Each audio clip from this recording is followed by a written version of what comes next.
Nate G 219 to help it back and better. Y'all know what it is, but it's video number 2 for the day. You know, October 25th, about 8:45 now. Irrelevance. Hit that like, hit that subscribe, hit that channel if you want to donate. Alright, today's video is going to be getting back into the gangs. And why getting out of the gangs or not getting into the gangs is important. Now, one of my previous videos, I announced what I had been affiliated with. The first comment I received was by somebody that's known me my whole life, and only half of his comment was correct.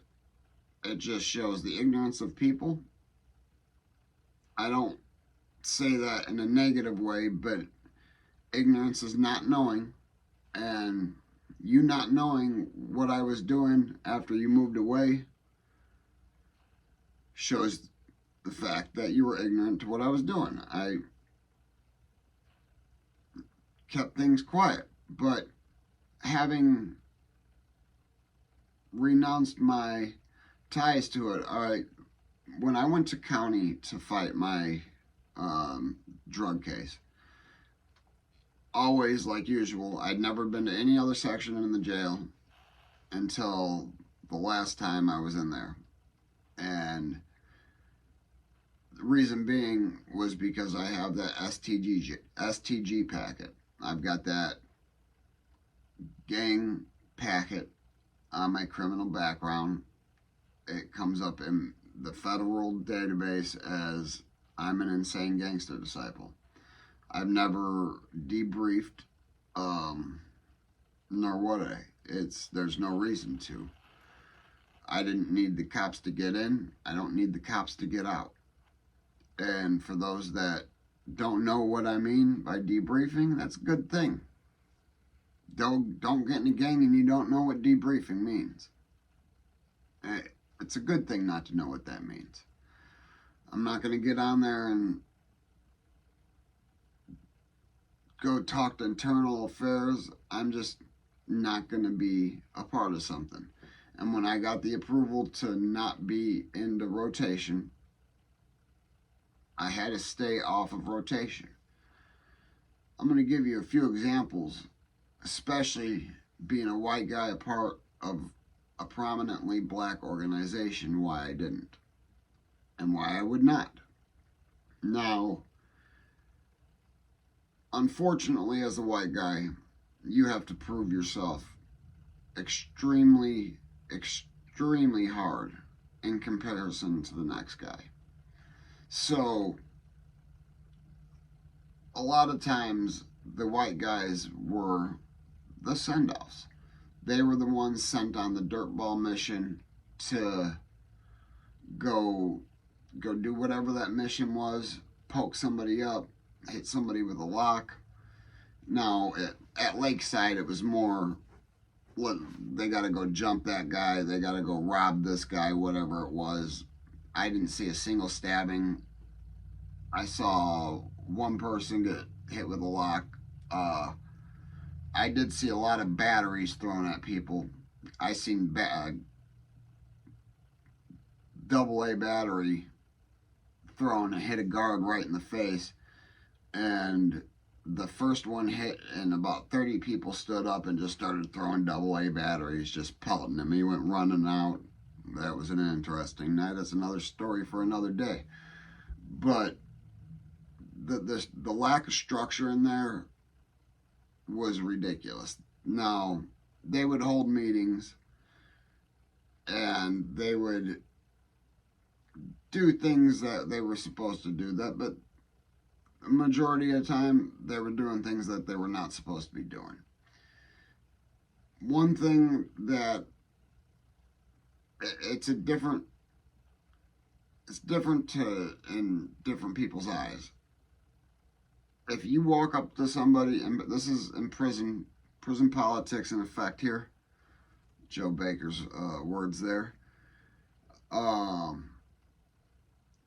if I go up and take something from you and you do nothing, that's mine. I just punked you out of it, and you if you did nothing to me right then and there, you have a world of hurt coming to you. It just shows how weak you are. Time out. It shows that It shows that you won't defend yourself. Therefore, you're going to be preyed upon. And is that stealing in prison? No, that's taking. Taking something from somebody in somebody's face. That's not frowned upon. Now, I never did that to people because I did frown upon it.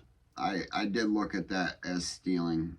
Preying upon the weak was something that I was not okay with. Now, just because somebody wasn't a gangster didn't mean that they deserved to be humiliated, robbed, and just put through stuff like that. And unfortunately, it was a lot of the white guys I seen being victimized, but it was also a lot of the white guys I saw checking in. That means running up a tab and then going to the cops saying they're in fear for their life, and they get moved to a different camp. I got a funny story about one of them, actually. Here's a quick run around story. I started my bit at Lakeside, all right? I went home a few years later from Michigan City, Indiana State Prison, and then I had to go back to prison to serve out my probation time because I just was not complying with probation. I told them I wasn't coming in that day.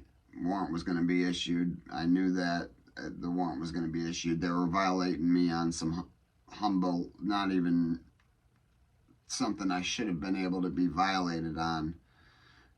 And I just had enough of it. I wanted to go serve a year in prison and get my time done, knocked out, and that's what ended up happening. But while I went back, I went to IYC, which is the same prison Mike Tyson had been at. And while I was there, I get to the A&O. There's a guy there that had checked in from Lakeside, the first prison I went to. Him and his buddy staged a fight while they were getting commissary, and they were both taken out. So they no longer had, $200 that they had to pay out as soon as they got to the dorm. They didn't have the money. They just staged a fight. They were hitting each other lightly, and both of them got shipped out. That wiped clean. Happened every store day. Every store day, 350 people in the entire camp, small camp.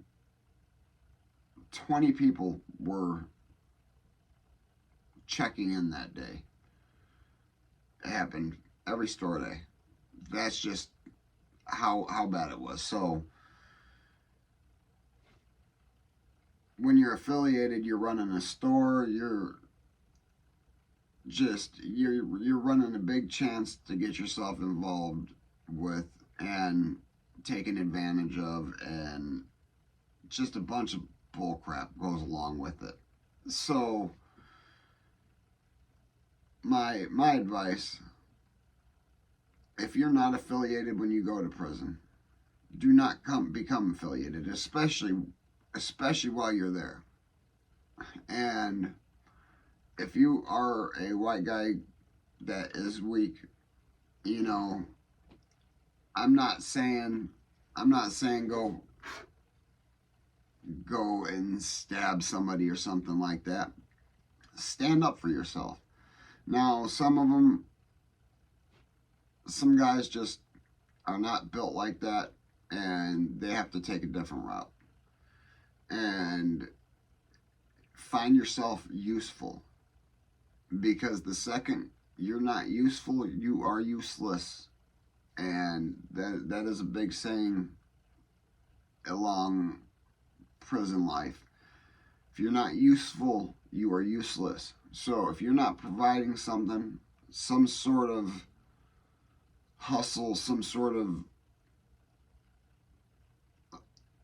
you know what I mean? Like you gotta get something going on for yourself, especially if you don't have any money coming in or very minimal money coming in. You gotta have a hustle. My hustle was beyond the wall cooking. And I know it sounds simple and stupid. I would go get, 6 cases of pop. I'd get the ingredients to cook quesadillas, and I set up a whole quesadilla station, or I could Philly cheesesteaks. It depended what kind of bread I was able to get.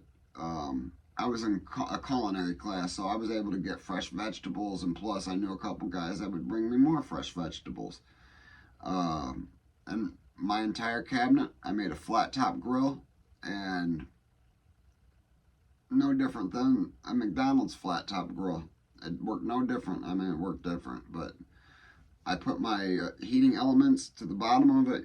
It was pretty stupid. You had to stack them up with books so they made contact with the metal, the bottom of the top of the cabinet, and it would heat the whole top of it up.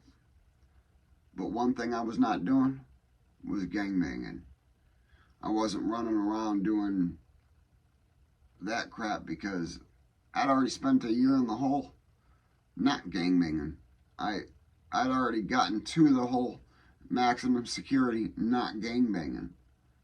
But it was because of a gang member. Somebody that was technically affiliated with the same organization I was affiliated with. It was his phone that was thrown into my bunk area. I knew whose phone it was the whole time. I'm not going to tell on anybody. You kidding me? Especially, it'd have been a death sentence. If you're going to the hole, you're going to Indiana State Prison, maximum security. It wasn't a safe place then. It's not a safe place now. The prison's closing down in the next 3-4 years, actually. But it kind of saddens me that they're not making it a museum or something. But I'm hoping to be able to take a tour through there, maybe record while I'm going through there before they tear it down. Just show a couple things. Maybe just, my wife really wants to see it, is really what it is. But that is why getting involved in the gangs, especially if you're white, is a stupid thing to do. You're going to be a send-off. Say you're sentenced to 10 years, but you can get out on 6 with good behavior, or 7 with good behavior. You're going to end up doing 10 if you don't get an outside case, because you're going to be the send-off.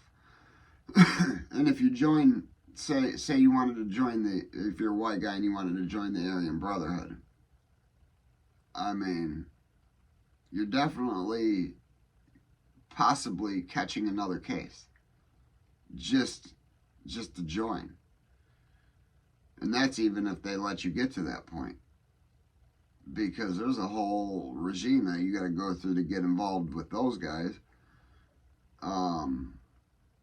Like, I didn't run with the Aryans at all, but there were Aryans that I talked to, but you had to, everybody talk to everybody. There was no significant racial divide while I was there. Now, 20 years prior in the 90s, I know there was a huge racial divide. Somebody like me would have been probably killed because I was affiliated with a black organization, or if I had been out acting as a gangbanger, acting like I'm something that I'm not. I always knew who I was and what I wasn't. I know that I'm not black, but I am, or was, affiliated and there's nothing you can do to get around that. So that comment that I was talking about, the only fact was him saying I was English and Swedish, and I'm mostly Swedish.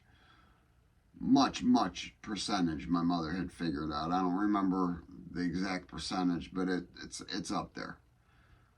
And blonde hair, blue eyed kid.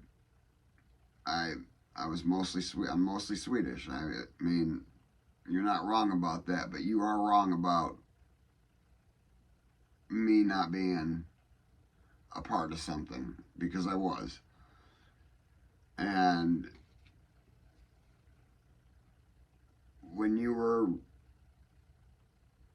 out in South Bend or down in Indianapolis, I was here, or I was running the 219. I got involved in a lot of bad things. So this is just a little rant, but guys, man, do not get involved in them gangs. It's not worth it. It's a harsh reality when you do get involved as a white man, when you realize that you did all this and what'd you get out of it? Absolutely nothing. My boy, 20 years, ended up doing 20 years. His whole spiel started over a driving while suspended. But I want to get like him. You know, the channel Changing Lives, it's a rather new channel. Great one. Former president of the Aryan Brotherhood is now speaking with the NAACP. And he had contacted me after seeing one of my videos, and we talk almost daily. I'm actually going to probably call him after this, getting these videos edited today. So I'm trying to get like that. So, but anyways, guys, hit that like, hit that subscribe, hit that channel if you want to help. Never forget life's choices, guys, because if you don't, you're going to go right back down those roads that you went down that you didn't want to go down. Never forget life's choices, and you know, if they ain't hating it, you ain't making it.